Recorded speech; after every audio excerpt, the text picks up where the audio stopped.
the bye week kind of, how do you balance, obviously you are trying to correct some things, maybe Yeah. change some things, but also can't make wholesale changes at this point. So like, what's kind of like that balance? It's an unusual bye week in that it's not a full 2 weeks. We play on Thursday, so it's in that little bit of, the coaches get crazy about what day is this, and, we're already talking about Sunday being Tuesday, and all that stuff drives you crazy.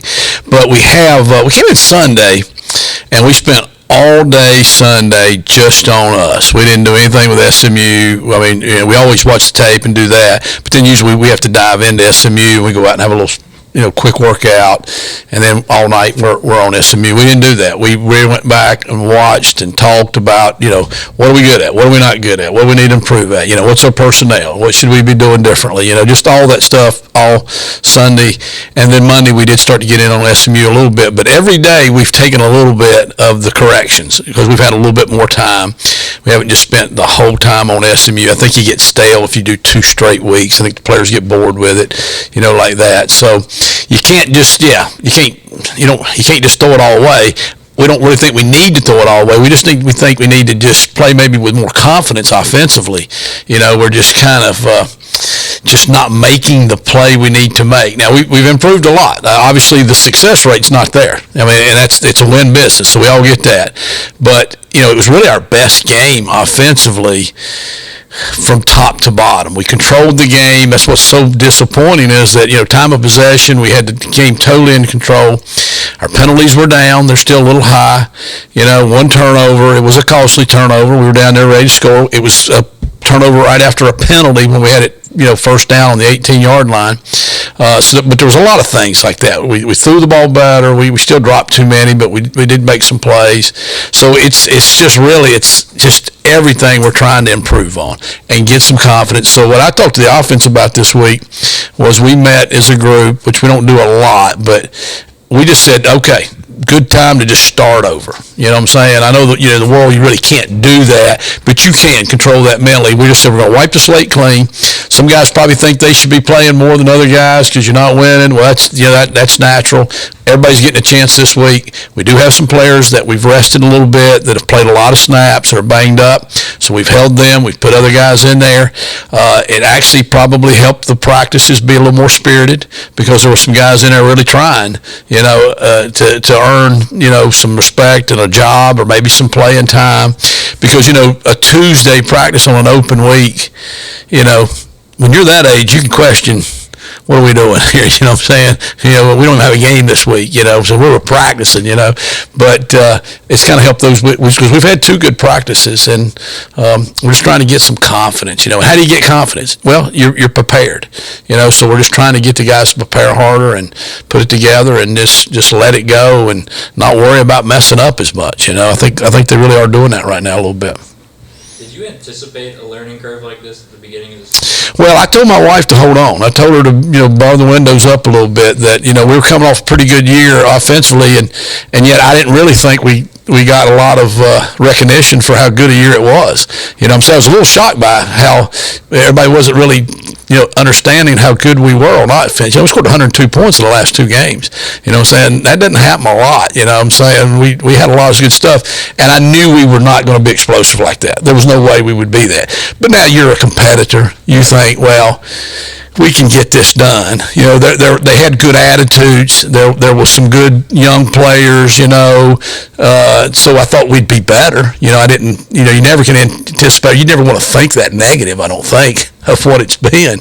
But, yeah, I knew that we would have to find a way to win some tight games. And, we've been in every game except the first game. We didn't, maybe in Michigan the second half we weren't in it. But the other games we've had the lead, or it had been tied late in the game. So they were winnable games. And a couple plays here, a couple plays there, you're probably thinking you're better than you really are because you're only a couple plays better than what we are. So, yeah, that's kind of where it's at with that, I think. The drops, I think there were 6 or 7 last game. Yeah. At what point does it become mental? And I know you guys try to avoid that. You worry about that. You go back and and try to think of all the things that you've learned in coaching from past experiences, from other coaches that, have said things. I try to reflect back about when you were a player, how did you react to that coach's, the way he treated you, the way he did it. So I can be a little high-strung. I know that. The kids would tell you that. Joe would back them up on that a little bit. I told them in the team meeting I was going to relax, okay? This happened last year when Holton and me had to kind of go round and round one day out there, and he told me I needed to relax, and I said, I will relax, then you play good this week and y'all win, and we went on like a 4-game win streak. So I told him I'm going to relax. We've had some drops this week. I have not lost my cool one time this week. The thing is, the guys that have dropped them are guys that I know can catch them. That's why we're throwing it to them. That's why they're in there. And they will start making these plays. So we are trying to be positive because we don't want to just beat them down.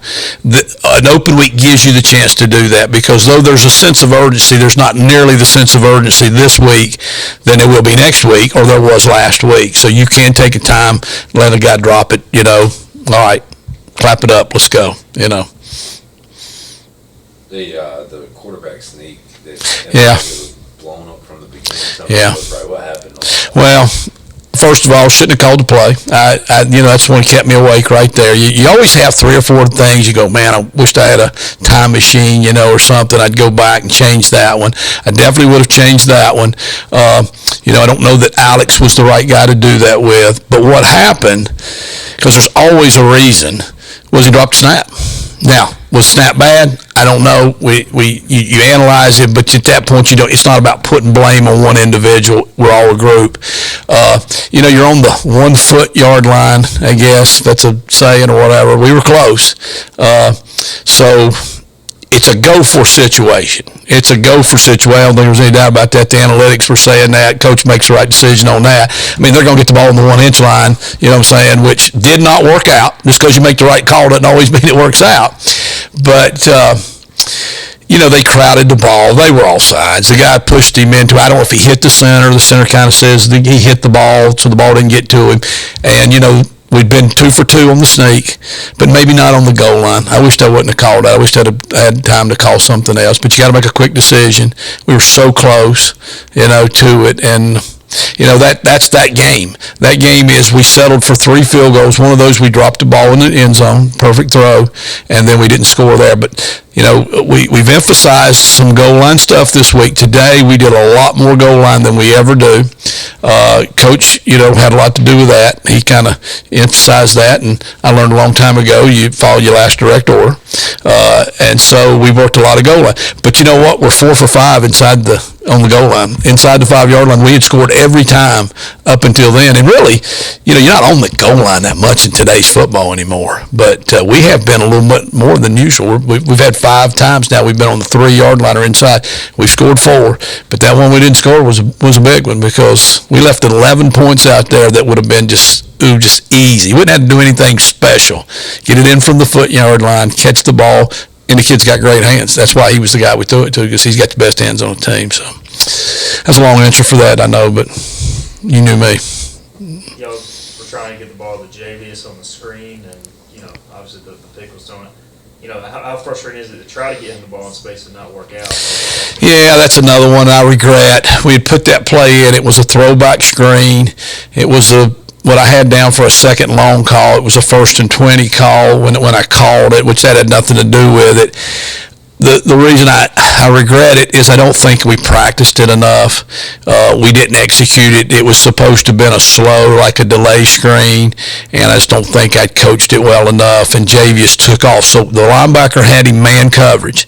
Well, you got to block the guy that's covering the back on a screen if it's man coverage. And Jacob Sacred knew that. He recognized the defense, smart player, and said, Coach, I knew he was in man. I was trying to block him. I couldn't catch up to the linebacker. And when we looked at the tape, then we're like, well, when you run a screen, the lineman has to get out in front, and then the back's taught never leave till the lineman leave. And Javius, being fast to start with, took the fake and jumped out and got in front of the lineman, so the linebacker got in an unblockable position. And, you still can't throw into something, you got to see what you throw. But that was really on me. I feel bad that we didn't practice that enough. It wasn't ready. We'd had first down on the 18-yard line. We got a holding call, and it put us back. And I was kind of looking to just find some way to make a big play to get us back on schedule. And I regret that one. We saw Emmanuel Poku get in the game with Yeah. the line. I mean, kind of a tough spot for him, but just kind of walk us through his story. Yeah, he's a kid that was playing soccer at Olympic High School in Charlotte, North Carolina, just about 3 or 4 years ago, and somebody's like, dude, you need to be playing American football, you know what I'm saying? And so they got him out, and he's got a lot of ability, but, he was such a late guy getting to the scene, that nobody really offered him, so he walked on. It was a great find for us. And we knew he had some ability, just got to learn some football again. He only played 2 years of high school football. And so he's been practicing well. We were using him a little bit as the extra tight end since Antonio Ferguson has been hurt. So we were putting him in those situations just to get him some playing time, and he performed well. So we're getting a little more confidence. Owen kind of re-aggravated a little bit his leg, wasn't doing as well. And Coach Moger said, hey, I'm going to put Poco in. I was like, let's do it. You know what I'm saying? Right now, we're having a little issue right there getting that guy blocked. And you know what? He brought great excitement, great energy until the last drive when it becomes, okay, you got to throw it. They know you're going to throw it. And then the guy kind of maybe used him a little bit there, but he's gaining experience from that. So he's gotten a lot of reps this week.